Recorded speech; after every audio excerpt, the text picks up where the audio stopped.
On to race number 6 then, and the 6th on the programme. We take a break from the Group 1 action. We're back for race number 7 with the the Queen Silver Jubilee Cup. But the 6th event, Class 3 of the 1400, headed by Mongolian King, run up on his last 2 starts behind Falcon Turbo My Ally. Cool Team was a course and distance winner in September.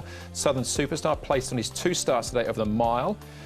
He's back in trip. He's first up since April as well. Packing Joy makes his Hong Kong debut, a handicap winner out of the UK. Everyone's Joy, a 2-time winner here at Sha Tin, but both those wins over the 1200 metres. Alpha Hedge first up since April as well, and Emerald Spur comes up in class. He was a 2-time course and distance winner last season.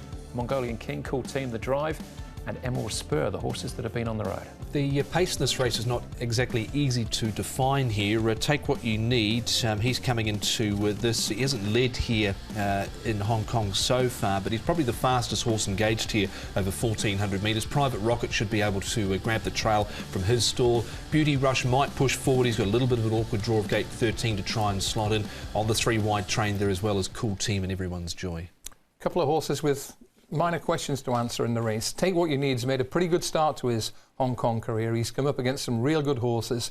He canters down the far side here, no fireworks, but he's up to 1400 metres and he didn't hit the line hard last time. Everyone's Joy has ability.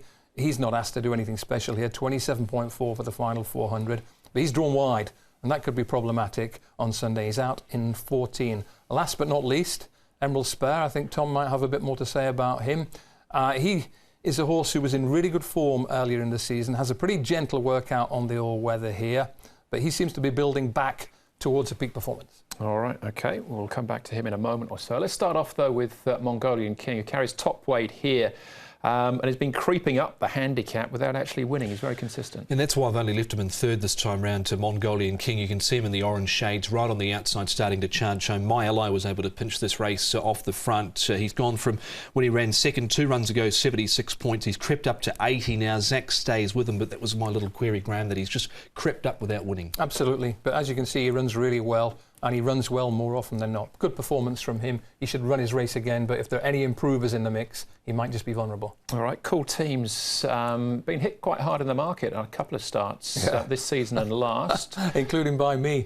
And when you back a horse win and place, he gets beaten half a length and you don't cop anything, you know your luck's out. But this was a wild, wild finish. He was just checked slightly, as you can see, next to the grey horse, Ping Hai, who won on Wednesday. The 159 horse. So there is some substance to this form, and he comes home pretty strongly. He's not badly handicapped. He does tend to finish off his race as well. I hope that he has a little bit more luck in a tight finish tomorrow, because he is handicapped to go pretty close. Yeah, he's back to course and distance as well, where his win has come over in the past. Cool Team too. All right, OK, we're moving on to Southern Superstar up next. Let's hear about his chances with jockey Chad Schofield as he returns on Sunday.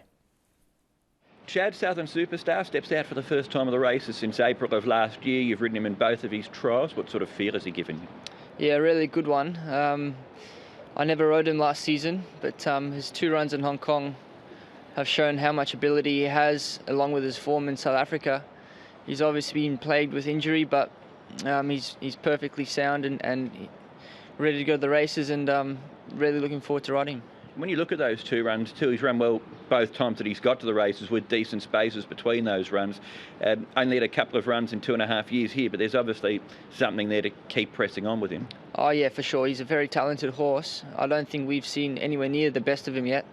I just hope he can, stay on the track and get going, because I think he's got a lot of potential.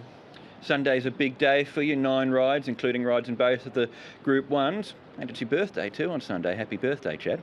It is, I forgot about that. Thank you. Do you give your rides in the Group 1 some sort of a chance, or do you look forward to the day ahead come Sunday from a racing point of view? Yeah, certainly. Obviously, Rattan, he's been a great horse for me. He's been running well, and although it looks a strong race, he's fit and well, and he's got a good draw, and hopefully he can run well for me. There you go. Happy birthday as well, Chad, for Sunday. That's Southern Superstar. See what he can do on the weekend as he returns. 2 more horses still to have a look at, though. Everyone's Joy. The next one we take a check on here. Barrier 14, but Joe Moreira in the saddle. Yeah, recent trial for him. You can see him running on at the end. He's got the cheek pieces on in this recent barrier trial, as he will do on race day. He was a tad keen early last time out. Then I thought maybe a little bit one-paced in the straight, and he didn't have a lot of early speed in this barrier trial, Graham. Yeah, I thought his last run was just okay, no better. Same for the trial, and stall 14 is a query for him this weekend. Okay. And Emerald Spur, the last horse we'll take a check on here, up in class as well. Does get a good draw here. Barrier for a low draw. Barrier 4, Grant van der Kerk in the saddle. He's eligible for a class 4, this horse. Just watch the way he hit the line here in the final stages of this trial. I thought it was quite good, the winner clearing out, but just shaken up a little bit there, but then not asked too much. Hit the line well. He's a horse that has got some form, course and distance, 2 wins from his 7 starts, and Grant van der Kerk has a good association with the horse. Can I mention one more horse before we go into the tips?